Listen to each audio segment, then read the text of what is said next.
প্রথম প্রশ্ন, নাভির নিচের লোম কাটার পর দুই একটা থেকে গেলে নামাজ হবে কিনা। দ্বিতীয় প্রশ্ন, গাড়িতে নারী পুরুষ পাশাপাশি বসা যাবে কিনা, নিরুপায় হয়ে বসলেও কি গুনাহ হবে। তৃতীয় প্রশ্ন, যে স্বপ্নগুলো দেখলে আর অভাব অনটন থাকবে না এমন স্বপ্নগুলো কি কি। চতুর্থ প্রশ্ন, শরীরের কোথায় তিল থাকলে কি হয়, মঙ্গল অমঙ্গল জানাবেন। পঞ্চম প্রশ্ন, কোরআন শরীফ নিচে থাকলে উপরে অথবা চেয়ারে বসা যাবে কিনা। আসসালামু আলাইকুম রহমতুল্লাহি ওবরাকাতুহু। আলহামদুলিল্লাহি রাব্বিল আলামিন ওয়াসসালাতু ওয়াসসালামু আলা সাইয়্যিদিল মুরসালিন। প্রিয় দর্শক, অত্যন্ত গুরুত্বপূর্ণ অনেক প্রশ্ন আমরা আপনাদের কাছ থেকে পেয়েছি। আজকের এই ভিডিওতে তোর মধ্য থেকে উল্লিখিত নির্বাচিত গুরুত্বপূর্ণ 5টি প্রশ্নের জবাব নিয়ে বিস্তারিত আলোচনা করবে ইনশাআল্লাহ। সুতরাং মনোযোগ সহকারে ভিডিওটি শেষ পর্যন্ত দেখবেন।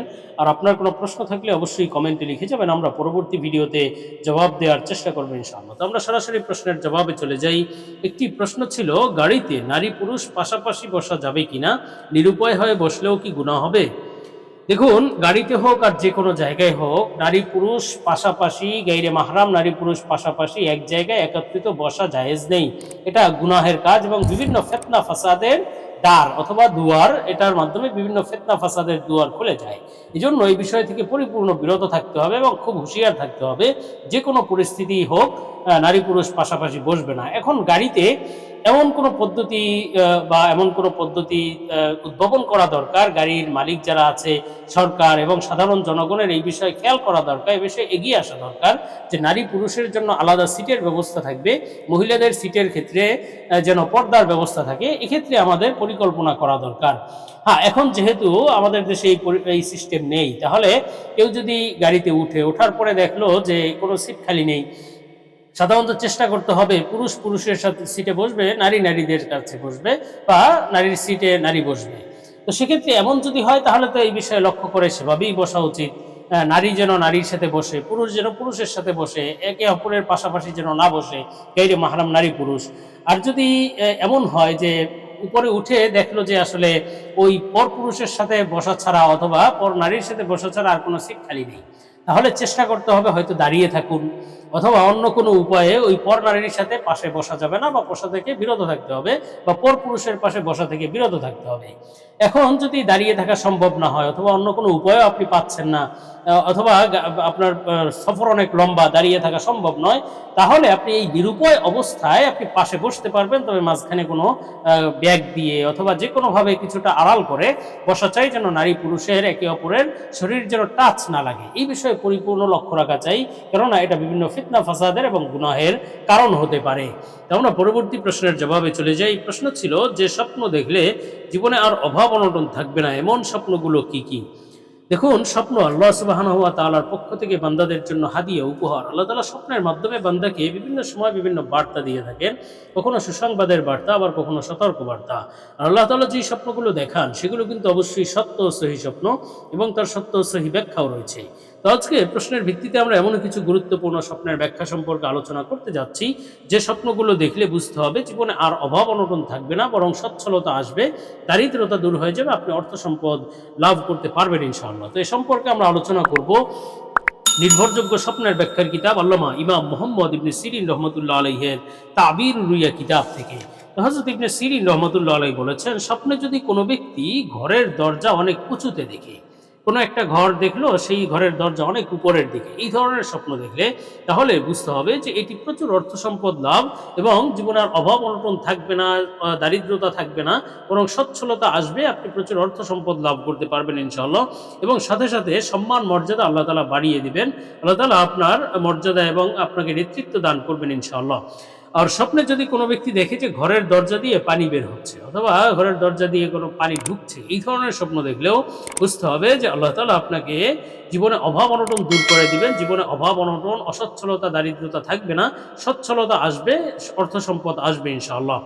আর হযরত ইব্রাহিম কিরমানি রহমতুল্লাহ আলাইহি, তিনিও কিন্তু বড় আল্লাহওয়ালা স্বপ্নের ব্যাখ্যা বিশারদ বুজুর্গ ইমাম ছিলেন। তিনি বলেছেন, স্বপ্নে যদি কেউ দেখে যে ঘরের দরজা তার উপরে ভেঙে পড়েছে, সে ঘরের দরজার নিচে চাপা পড়েছে। এই ধরনের স্বপ্ন দেখা কিন্তু মারাত্মক সতর্কবার্তা। আপনার ধ্বংস দ্বার প্রান্তে বা ধ্বংসের নিকটবর্তী আপনি হতে পারেন, বড় বিপদ আপদ আসতে পারে, যার কারণে আপনার ধ্বংস পর্যন্ত হয়ে যেতে পারে। আল্লাহ তাআলা হেফাজত করেন।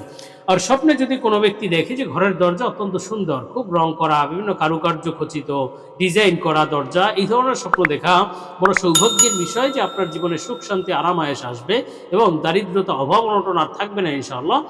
সচ্ছলতা আসবে, অর্থ সম্পদ লাভ করতে পারবেন ইনশাআল্লাহ। তো আমরা পরবর্তী প্রশ্নের জবাবে চলে যাই। প্রশ্ন ছিল, শেখ, কোরআন শরীফ নিচে থাকলে উপরে অথবা চেয়ারে বসা যাবে কিনা? দেখুন, কোরআন শরীফ নিচে থাকা আর আপনি উপরে বসবেন, চেয়ারে বসবেন, এটা তো অবশ্যই দৃষ্টিকূট এবং আদবের খেলাফ। সুতরাং এই কাজ করা যাবে না। হ্যাঁ, মাঝখানে যদি পার্টিশন থাকে, কোনো পর্দা দেয়া থাকে, সেই অবস্থায় যদি আপনি উপরে বসেছেন, চেয়ারে বসেছেন, খাটে বসেছেন, আর কোরআন শরীফ ওই পর্দার ওই পাশে নিচের দিকে আছে, তাহলে কোনো সমস্যা নেই, যেহেতু এটা দৃষ্টিকটু অথবা খারাপ বিষয় নয় বা বেয়াদবির পর্যায়ে পড়ে না।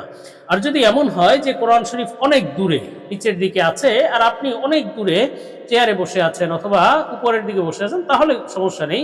আসলে মূলত এই বিষয়টা হলো আদবের খেলাফ এবং বেয়াদবির একটি বিষয়। সুতরাং দৃষ্টিকটু না হয় অথবা চোখে না পড়ে এই ধরনের বিষয় করা যাবে না, এ থেকে বিরত থাকা চাই।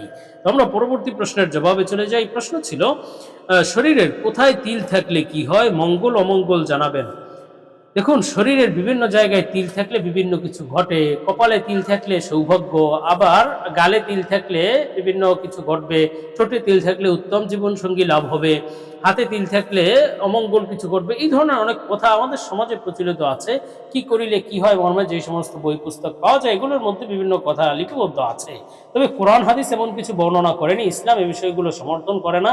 এগুলো নিতান্তই কুসংস্কার এবং অগ্রহণযোগ্য কথা এবং অযৌক্তিক কথা। সুতরাং সৌভাগ্য দুর্ভাগ্য আল্লাহ তাআলার হাতে। এই তিল থাকা না থাকার সাথে এগুলোর কোনো সম্পর্ক নেই। এই বিশ্বাস, এই অন্ধবিশ্বাস এবং এই সমস্ত কুবিশ্বাসে বিশ্বাসী হওয়া যাবে না।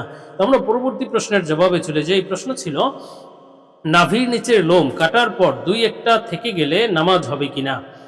দেখুন, নাভির নিচের লোম কাটা, অবাঞ্ছিত লোমগুলো কাটা ইসলামী শরিয়াতে অত্যন্ত গুরুত্বের সাথে দেখেছে। নবীজি সাল্লাল্লাহু আলাইহি সাল্লাম সাহাবায়ে কেরামকে নির্দেশ দিয়েছেন নাভির নিচের লোম পরিষ্কার করার ব্যাপারে। সর্বোচ্চ সময়সীমা বেঁধে দিয়েছেন 40 দিন। 40 দিনের আগেই নাভির নিচের লোম বা অবাঞ্ছিত লোমগুলো কাটা চাই। কেউ যদি 40 দিন ওভার হয়ে যায়, না কাটে, তাহলে এটা অবশ্যই গুনাহের কাজ। কিন্তু গুনাহ হওয়া সত্ত্বেও কেউ যদি এই অবস্থায় নামাজ পড়ে এবং নামাজ যদি ওয়াক্তমতো পবিত্রতার সাথে ওযু করে তথা পরিপূর্ণ ফরজ ওয়াজিবাতের সাথে সুন্দরভাবে নামাজ পড়ে, তাহলে তার নামাজ হয়ে যায়। এই নাভির নিচের লোম থাকাটা ভিন্ন একটা গুনাহ, যদি 40 দিন ওভার হয় ভিন্ন গুনাহ, কিন্তু এটার কারণে যে নামাজ হবে না এমন নয়।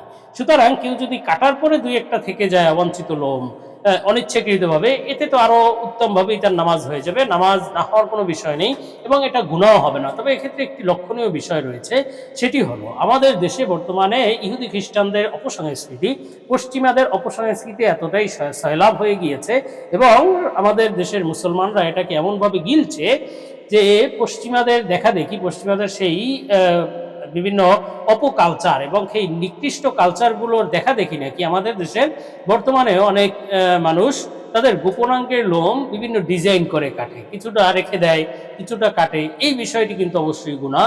এই ধরনের ইচ্ছাকৃতভাবে কিছু রেখে দেওয়া, কিছু কাটা, এই কাজ করা যাবে না, বরং পরিপূর্ণ পরিষ্কার রাখতে হবে। হ্যাঁ, যদি ভুলে অথবা অনিচ্ছাকৃতভাবে দুই একটি থেকে যায়, খেয়াল করে কাটা চাই, কিন্তু অনিচ্ছাকৃতভাবে দুই একটা থেকে গেলে কোনো গুনাহ হবে না, অথবা নামাজ না হওয়ার তো প্রশ্নই আসে না।